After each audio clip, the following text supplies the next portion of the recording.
So yung first question natin would be for a close relative. So ano yung magiging reaction nyo if you found out that your close relative bought something extremely expensive pero sobrang useless din?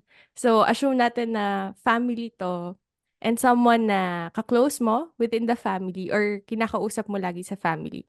Tapos nalaman mo bumili siya ng something na walang kwenta pala. So second question naman, hypothetical scenario naman to for friendships. Okay, medyo gusto ko talaga marinig yung sagot niyo dito kung ano yung reaction niyo.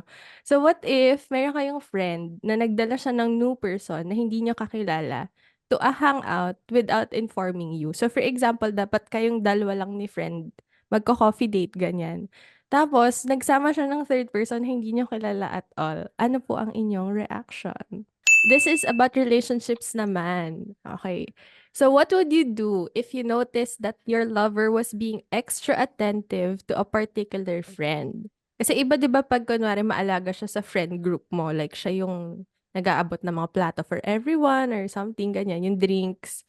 Pero paano kung sa isang particular friend lang? Ano yung initial reaction mo? As in yung first reaction?